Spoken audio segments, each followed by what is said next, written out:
So you want to know what kind of tools you're going to need for your model railroad? Well, you've come to the right place. Stay tuned and we'll show you what you're going to need.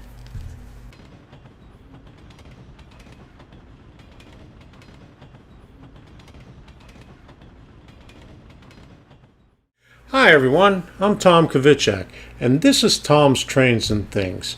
This channel was created to help other modelers who are in need of guidance pursuing their dream of building their model railroad. So if you haven't done so already, go ahead and subscribe so I can provide you with the tools that you need to begin your journey of building your ultimate dream. So you could learn new techniques, you could learn new skills, and so you could have fun doing what you love to do, model railroading. And don't forget to check my other playlists underneath here. I have including this video for beginners, how I see it at the workbench, in our travels, and details. So you could learn a lot of things from the videos down below.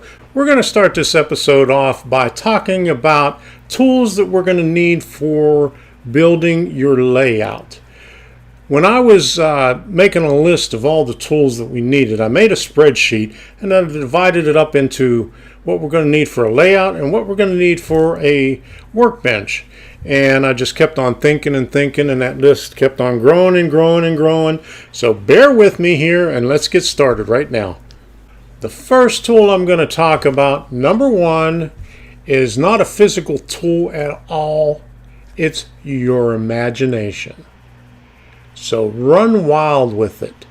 Use that as your most important tool because that's where it all starts. Your imagination. Let me start off by saying, not intended for children under the age of 14. Now, every piece of model railroading equipment, rolling stock, tracks, no matter what it is, it has that warning on there. And I'm going to say the same thing. I don't know why they chose 14, but we're going to go with that. So if you're under 14 and you want to do something, make sure it's under the supervision of your parents, or at least one of your parents or a guardian who is over the age of 14 or maybe even 18. Every piece of tool that you have that you're going to purchase is going to have some kind of instructions on it and some safety warning on it telling you to be very careful with it. And I'm going to stress the same thing. Be very careful with it, especially sharp objects like this blade right here. It is very sharp. Keep your fingers away from it. Keep your arms away from it. And don't be, swinging it around like that, just like I did there. Don't do that. Like they say, don't do this at home. All right. Power tools. They're unforgiving. I've seen so many people lose fingers over power tools. When I first started working, there was a lot of salesmen that came along, and I asked them, they were missing fingers and stuff, and I asked them how'd that happen. And he said, well, I used to be a mechanic, and I just, I got my hand caught in a chain, or I got it cut off on a saw. You got to be very careful. And every piece of electrical equipment that you use, it's going to have warning labels on it. It's going to have instructions on how to handle it safely. Make sure you read it carefully and heed the warnings on it. Also on electrical. Okay, now DC and DCC, it's not bad. But AC, if you're working on AC, okay, and you don't know what you're doing, ask somebody first. Have somebody else do it for you. Because believe me, it hurts when you get shocked. And under the right conditions, it can kill you. So be very careful with it. That's all I'm going to say. Read all the warning labels and heed what it says, and most of all, pay attention to what you're doing. This is a hobby. You don't have to get in a hurry. take your time. And that's it. And have fun. That's the most important. I want to give a shout out and thank the following people for watching, commenting, giving me a thumbs up or a +1 on Google Plus. And it's Sparky107107, Vinny at BNSF6951, Mark at M&M Rails, Big Bill at South Brooklyn, and Johnny at Southeast Rails. Did I say Curtis at CNL Lines, and YouTube Model Builders, all the people there, and Rico at Lake Erie Railways. And I got to get the list out because it's pretty long. N-Scale Union Pacific, Evanston Subdivision, Peter Quire, John Dilly, Walter Mensick, Emmett Day, Spur One Gartenbahn, Ralph Parker, Dwight Chrisman, Rebecca Kilson 839, Paul Crocumber, Anthony Railway B, Robert Umland, Harry Haythorne, Dep 92, Ken Pryor, and Robert Cooney. Now, if I missed your name, I'm sorry, but it's only because I taped this way ahead of time, and I'm taping this right after the last episode, so I don't get a chance to see all of them when I start taping this. So if I missed you this time, I'll hit you the next time. So thank you very much for watching, commenting, giving me a thumbs up, sharing, giving me a +1 in Google Plus and all that. I thank you very much. I really appreciate you watching, and I hope I learned something, you learned something, and I hope we all have fun doing it. Thank you. We have a lot of tools to cover, so I'm going to show you a list. I'm going to put it right up on here, and you can see that we got quite a few tools, so we're going to get started on this. I'm going to start over on this end over here and work my way all the way down. First thing I'm going to do is talk about the tape measure. That's probably the most important thing that you're going to need, other than your imagination, is the tape measure and other rulers or scales, because you need to measure everything up. Okay, now this is an architect scale. You're probably only going to need this for when you're drawing it up, if you're actually going to do it in in a smaller scale on a piece of paper. You're going to use this along with a couple of squares. You're going to use a 45 degree and a 30, 60, 90 and a T-square, and also your rulers. It's a good idea to have a couple of different lengths of rulers, and what is a good idea is to get the ones that have the cork on the bottom. That way, whenever you're drawing a line, or if you're using, say, like a Sharpie or a felt tip pen when you're drawing on it, it's not going to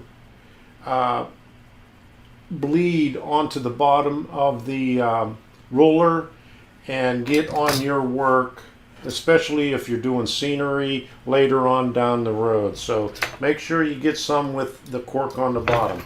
Also, this scale right here, it has HO, it has N, it has O, and I think it has S too. Let me see. Yeah, it has S. And also there's decimal equivalents on the back. You have 64ths on the back also, all the way up to 5, let me see, 1, 2, 3, 5 inches.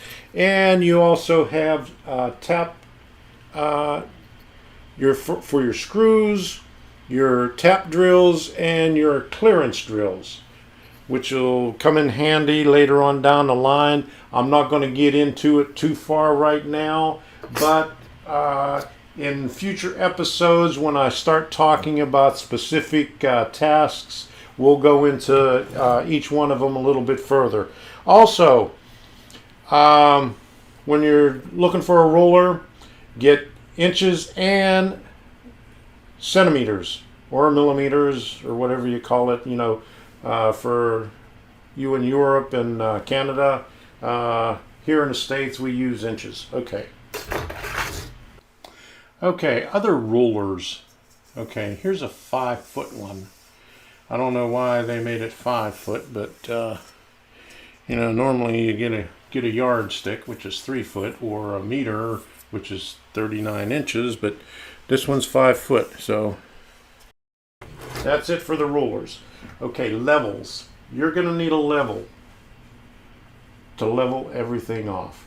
Believe me, you want to make sure that you have everything level, because once you start and it's off a little bit, you're going to be off the rest of the way. So get levels. Okay, there's different lengths. I have this one here. I have a 3-foot one, but I think Debbie borrowed it and I don't know where it is right now, and she's out walking the dog, so I don't know where it's at.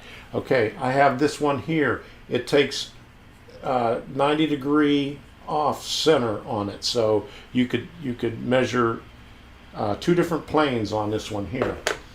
This one here, you can get angles on it.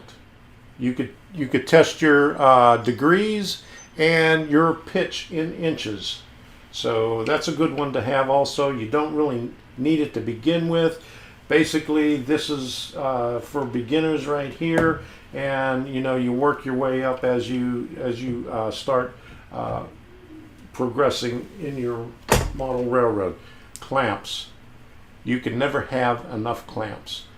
This type of clamp right here, it's really good. It's like a quick release clamp. You just click right there and you release it. It's not as strong as this one here, in my opinion. Okay, that's just my opinion there. But I have probably maybe 5 or 6 of these, and also a half a dozen of these with different lengths, so I could have different reaches. And I also have some smaller ones too. And I have these also. These are not as strong, but they'll come in handy. You don't really need them, but you know, it's always a luxury to have enough of tools. Okay, squares. Here's a square right here. I bought this one about 40 years ago, and it's really nice because it has a level on it also. You could take it off. You can move the ruler back and forth anywhere, or completely off. And on this one, it has a little scribe on it also for marking your material. Another type is this one here, and I guess you would call this a framing square, used in maybe roofing. Okay, you can pick these up at Home Depot or Ace Hardware, anywhere. This one's aluminum, but they make them in plastic now also. This is a really good tool, and I'll get into this when we do an episode in bench work. Sandpaper. Okay, all different grades of sandpaper. The lower the number, the more coarse it is. Okay, they make little tools where you could wrap it around it, but I just take a little a 1x2 or I have a 1x4 over there with one in it, and I use it like that, and it's really good. Okay, now I have a mirror. Whenever you're doing soldering or other things and you want to look behind something, you're going to need one of these. Either this one here, or I had another one over here someplace and I thought I laid it down here, but the one with a mirror on a stick where you could adjust it, that's another good one to have. Okay, drills. I'm going to jump ahead here in just a minute for drill bits. Okay, you're going to need some drill bits, and it's a good idea to have a set because you're going to need all different kind of sizes. This set right here is a pretty good, it goes from a 1/16 of an inch all the way up to a 1/2 inch.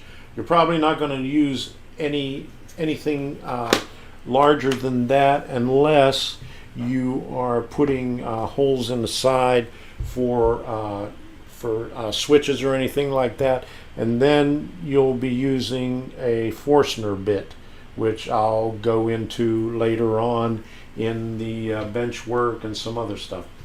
Okay, this right here is a cutoff wheel, and we'll talk more about that, but they use that with your Dremel tool, which is right here. That's a good thing to have, and it's good for track work and cutting small pieces of metal if you're going into scratch building, and even building kits or anything.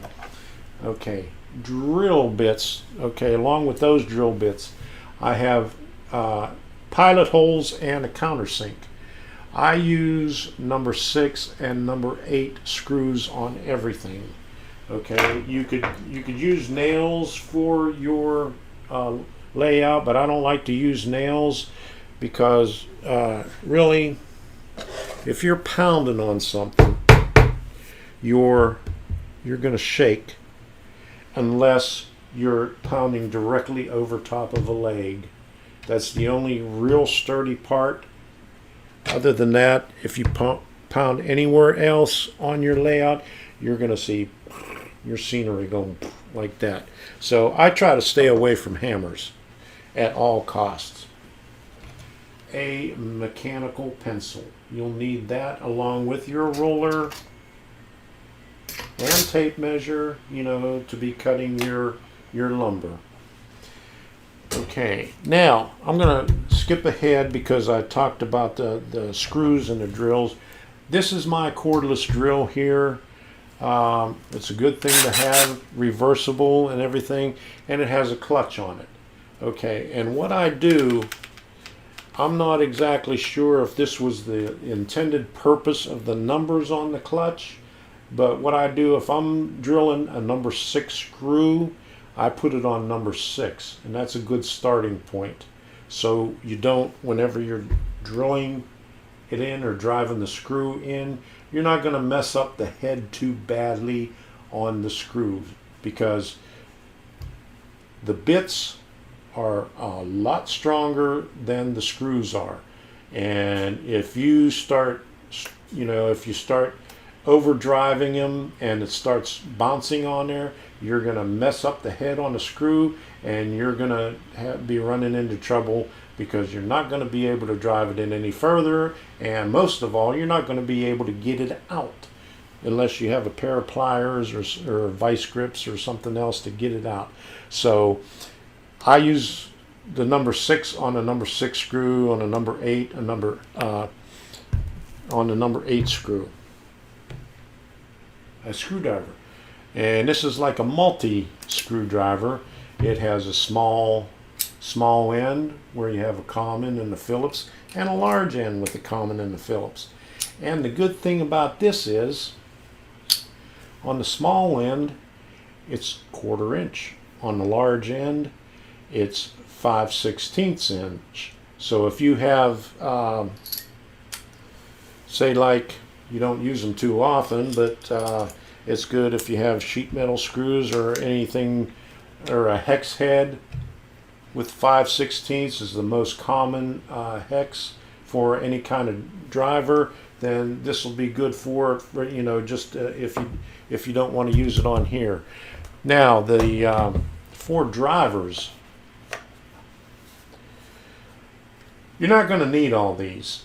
Okay, basically, if you have anything, the hex head, you're going to need these little drivers right here, and they're magnetic, so they'll hold the hex head bolts or whatever you're going to be using, hex head screws. Basically, you're going to be using number 1 and number 2 Phillips.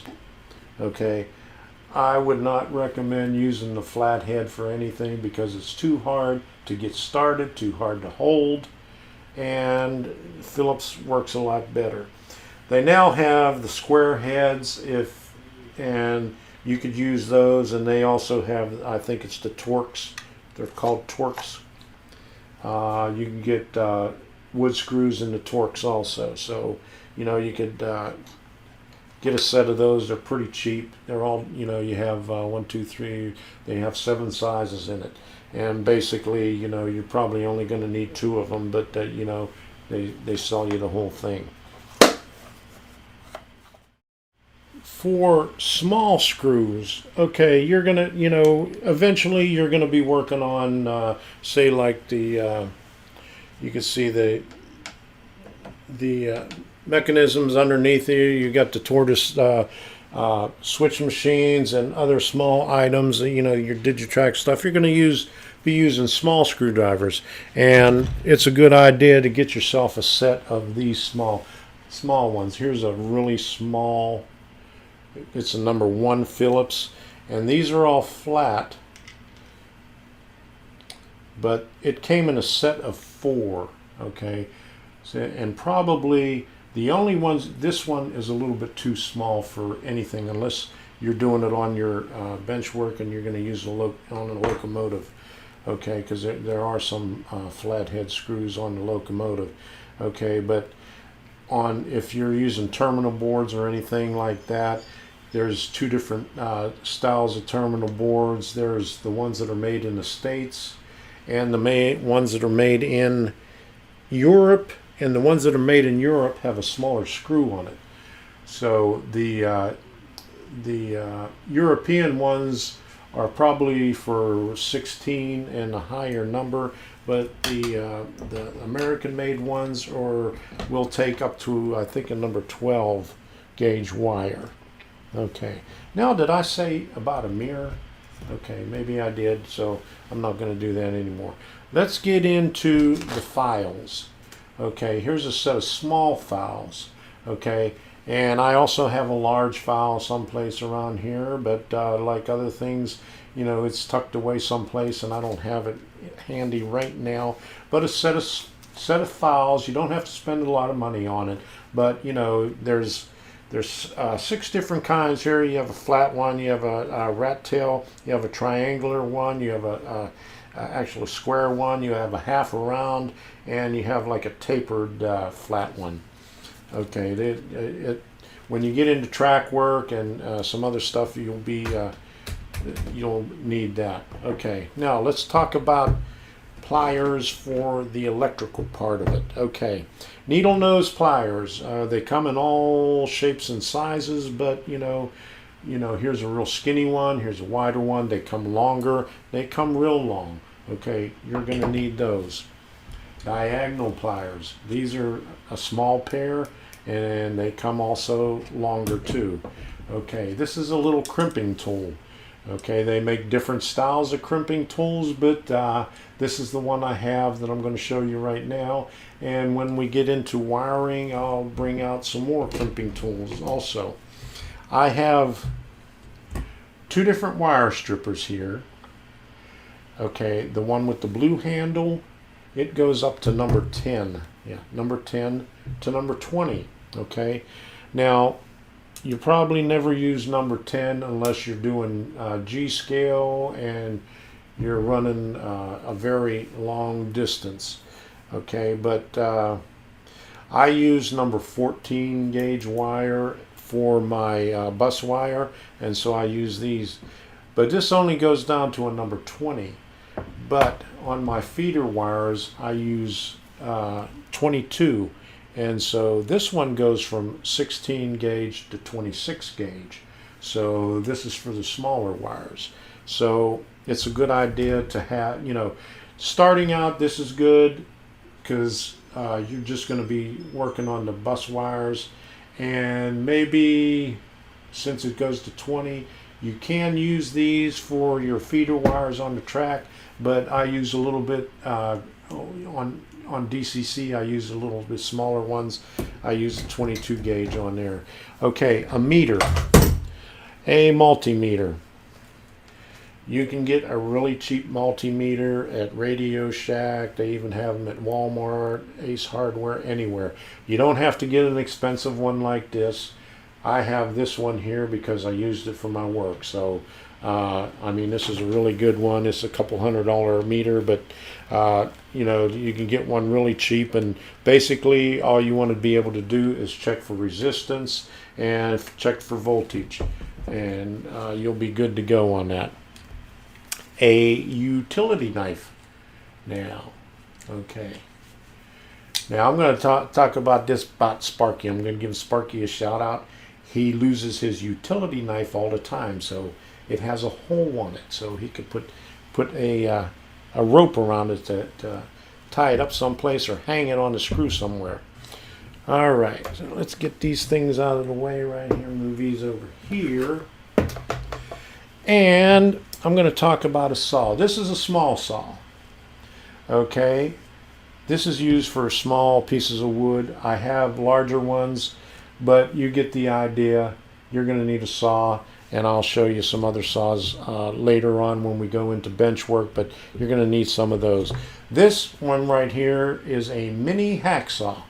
A hacksaw is a little bit bigger, but this is a mini one, and they also make a coping saw, which is a little bit higher. The frame is a little bit higher, and the blade is a little bit thinner than this, and it's usually used for woodwork and cutting around in small angles.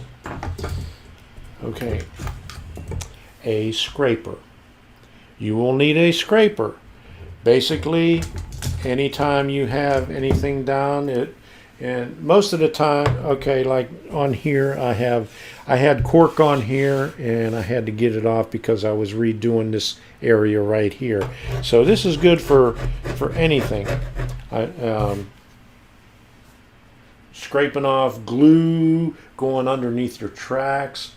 Do not use a screwdriver for doing that. Do not use a wood chisel for that. Get a scraper for that. A X-Acto knife with blade, a number 11 blade. Okay, I use this one here, and I also use a number 17 chisel bit or chisel blade, which is, you know, is a very small one. They make 17, and number 18 is a little bit wider, but you can, this is a number 1 handle. A number 2 handle is a little bit bigger. It takes a bigger blade, and the 18 chisel will fit into a number 2. And I think they call this a number 3 handle right here. This is for the saws. All right. You will need a scratch awl or a center punch. Now this is good for if you have to screw something into wood.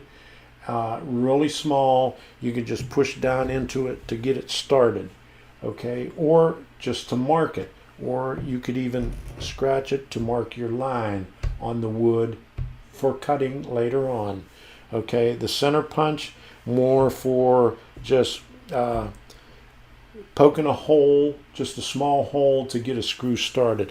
When you're doing your tortoise switches or anything else really small, you want to use these to start your holes.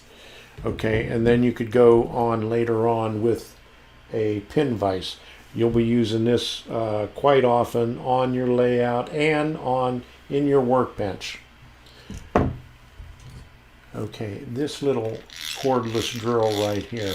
I have 2 of them. I have this one right here and a larger one. And what I do, this is a 5/32 bit on here, and I use this for my feeder wires.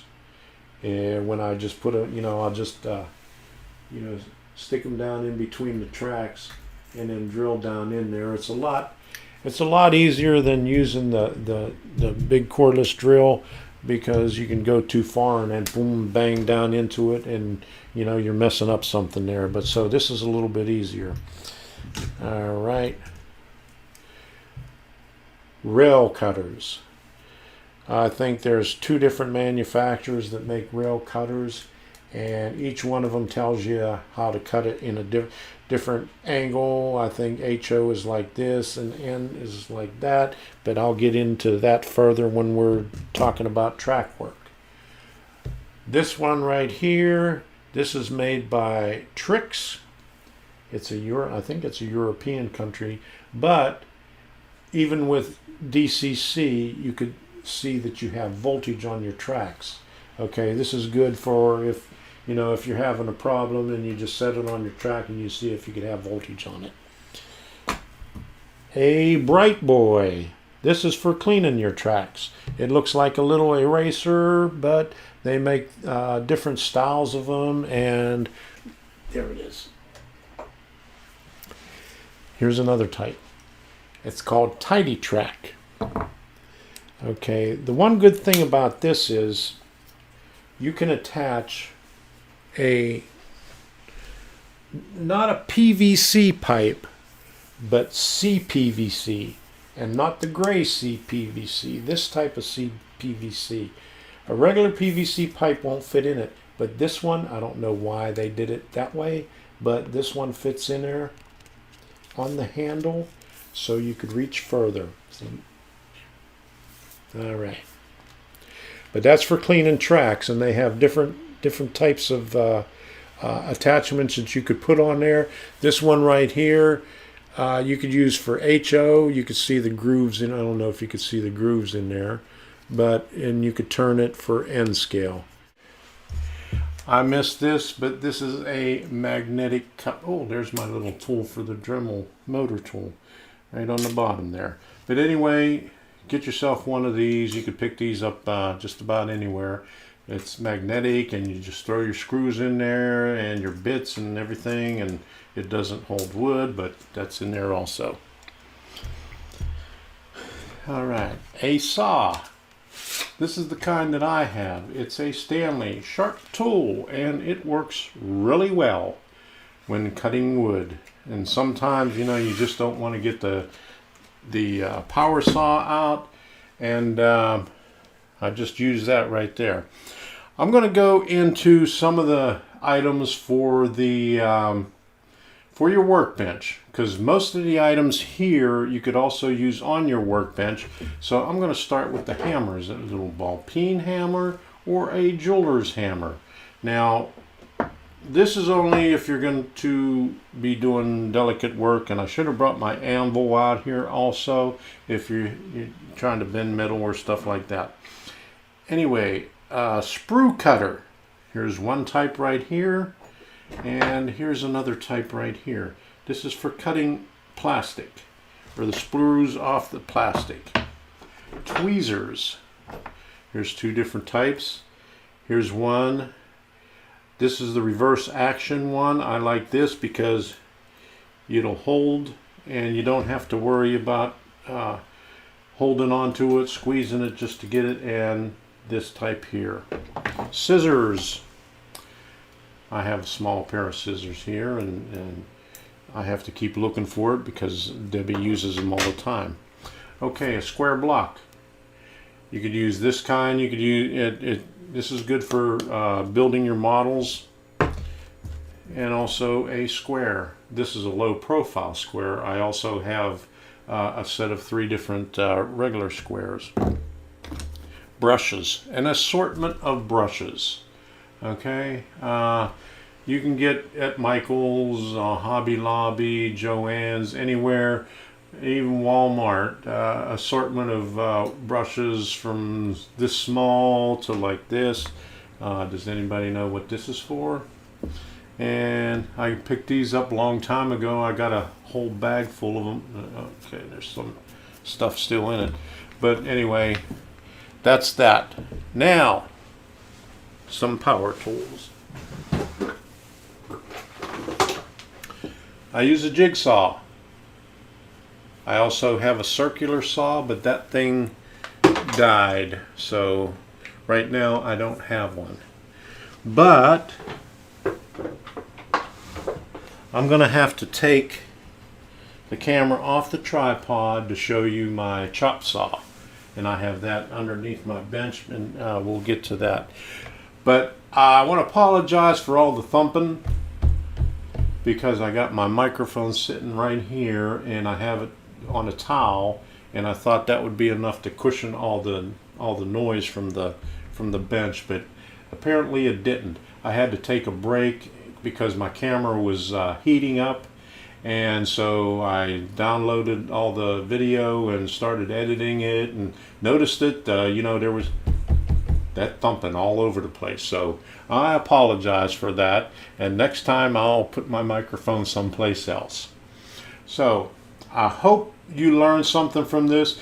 This is not all the tools that you will need, but this is a start. Okay, right there is my chop saw underneath the bench, stored right there, and my little vacuum cleaner, and back in there is my shop vac. And you'll notice that I have totes all over the place. It's a good idea to have these totes different sizes, because eventually you're going to need them. I don't know if you could see it down in there, but that's my compressor right there for my airbrush. Okay, a soldering iron and a holder. The holder I got from Radio Shack. It's pretty inexpensive. The soldering iron, the manufacturer of this one is Unger. It has a replaceable element and a tip, and this element right here is 33 watts, and you'll need a wire brush to clean it. And when we get into the electrical part, and I'll do a little tutorial on soldering, and I have one video that I'll reference up above that I did a short segment on soldering that you could view on that. You don't need them right away, but eventually you're going to need some place to put all your parts. And so I have these little bins here, and I have some of these parts containers right there. Alright, and it's a good idea to have a cutting board or a cutting mat. They come in various sizes, all the way down to maybe 6 inches, which is pretty small. This one here I think is 18 inches, and they have all the way up to I think 36 inches. I seen one at Hobby Lobby the other day. They won $18 for it. And also glass right there. That's good for a lot of different things. Mixing paint right on there, putting your glue right on there, and it scrapes right off. Also, when you're putting your models on there, it's a nice flat surface to work with. And various sizes of glue. And some of the stuff on here you're not going to need right away, but eventually, you'll work your way up to it. I store some of my stuff that I'm not using in totes, and I have a lot of small acrylic paints that I got from Joann's and Michael's and Hobby Lobby, and Debbie uses them also, so I'm not a paint junkie there. So that's something you might need, and this is a good thing to remember right here. Model trains, cheaper than therapy, and much more fun. And that's the best part of it. It's fun. That's it for now. Let me have a cup of coffee here, okay? Did you hear that? Yeah, I gotta drink some coffee right here. And my light fell too, so it wasn't shining on me. That's what the problem was. The light wasn't shining right. That's all for now. I hope you enjoyed this episode of Model Railroading for Beginners. The next one will be coming out in 2 weeks, so stay tuned for it. I put them out every 2 weeks on a Saturday morning at 10 a.m. So keep your eye out for it, and I hope you learned something from this. And I have other videos. Check them out in the playlist down below, and if you haven't done so already, subscribe. like, share the video, tell your friends about it, and so we could all have fun with our model railroad. So we'll see you. Bye-bye.